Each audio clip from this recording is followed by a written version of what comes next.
السلام عليكم، معكم على الشيخ. النهاردة ان شاء الله هنعمل بانيه وبطاطس محمرة، ودي تومية. الفيديو بتاعها موجود في القناة.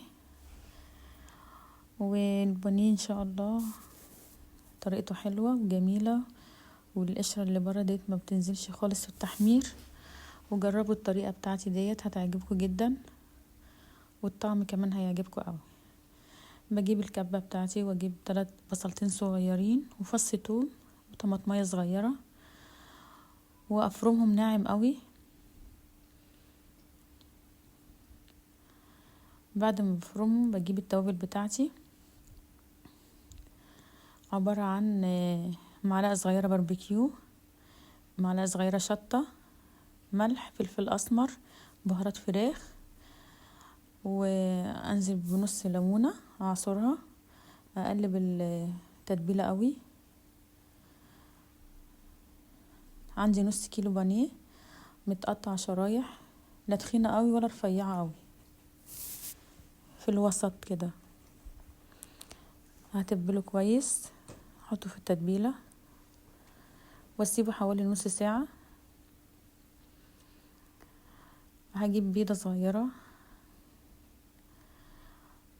هضربها كويس.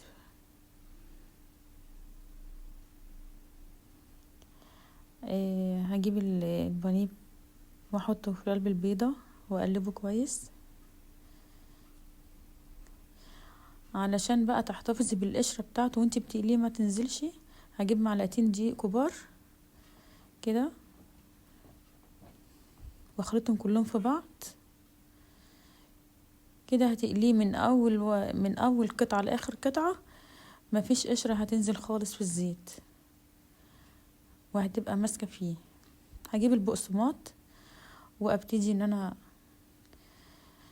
اغطيه من الجنبين واضغط عليه كويس قوي. اعمله كل الكمية كلها. طبعا هكون مسخنة الزيت مجهزاه، بس مش مسخناه قوي.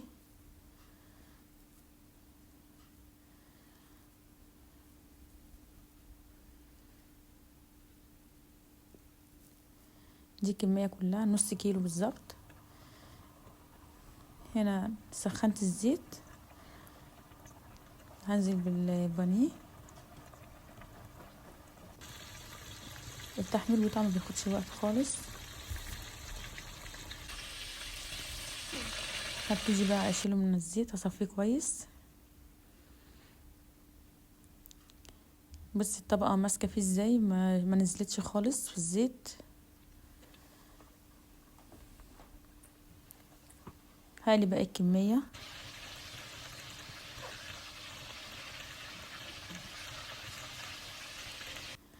وده نص كيلو، النص كيلو يكفي 4 افراد.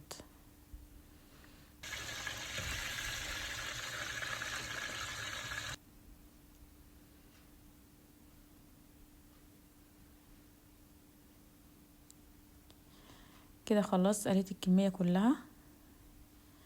هبتدي بقى احطه في طبق التقديم.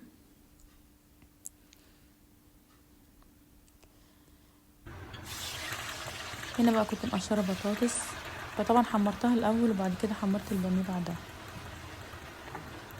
هنا بحمر البطاطس.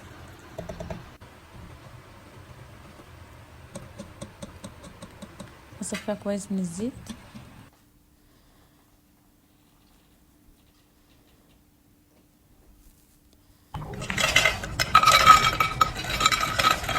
كده خلاص البطاطس خلصت والبانيه خلص. ودي التومية.